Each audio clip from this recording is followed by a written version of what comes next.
Good morning, good morning, good morning. Welcome to Starting the Day the Right Way, 5-minute devotion for August 14th, 2020 is Friday. Hope everyone is ready for the weekend.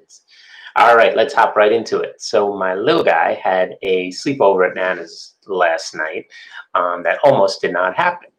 And what ended up happening was that she gave me a call early in the morning yesterday and said that the air conditioning was out. Now we're in Myrtle Beach, so being August, can feel like 100.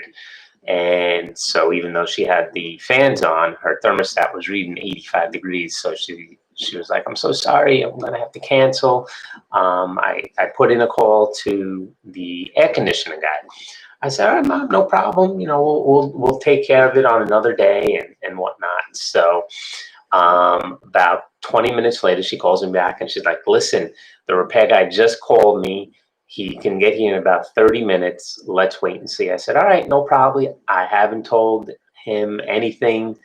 He knows nothing about what's going on." All right. So he came down, he had breakfast, he started packing. And in my head, I'm like, should I tell him? Should I not tell him? And I said, you know what? I'm just going to let him pack and we'll see what happens. And then eventually she ended up calling me back and saying, "Listen, let's keep the sleepover. Everything's fine. He fixed the air conditioning. And by the time you guys get here, it should be fine."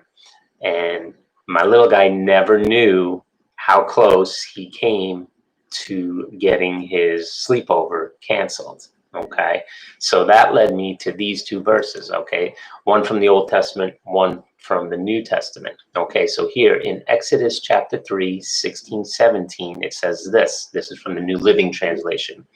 "Now go and call together all the elders of Israel. Tell them, Yahweh, the God of your ancestors, the God of Abraham, Isaac, and Jacob, has appeared to me. He told me, I have been watching closely, and I see how the Egyptians are treating you. I have promised to rescue you from your oppression in Egypt.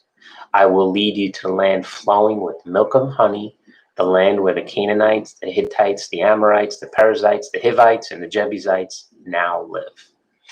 And listen to the New Testament. This comes from Hebrews chapter 2, 6 through 8.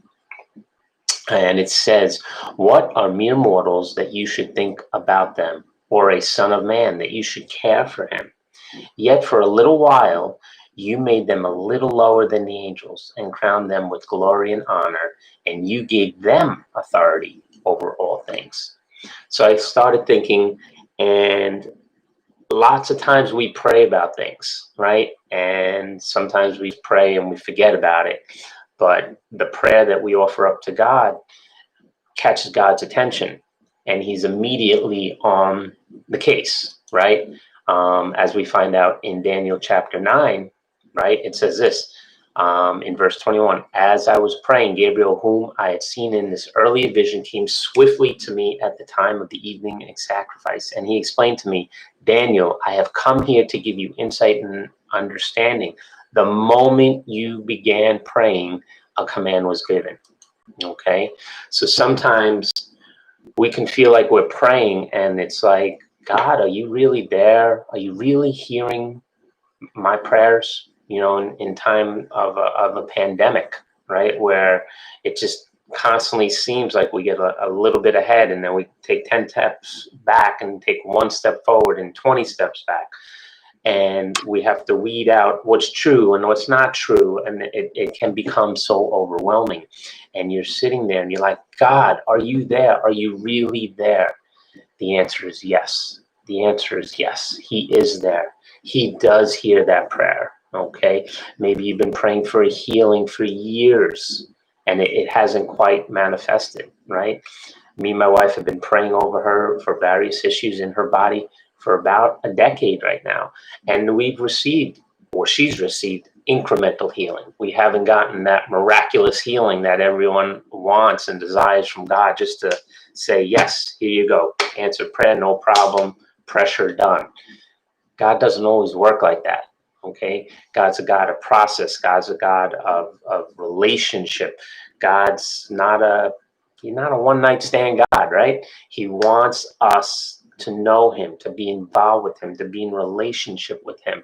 It's about a process, okay? You're not where you used to be. You're not where you want to be, but you're getting to where you're going to go through the process and transformation of reforming your mind and renewing your mind on a daily basis, okay? So God is in the prayer answering business. He is not deaf to the prayers that are going up. Okay, hang in there, press in there. Your answer is on the way.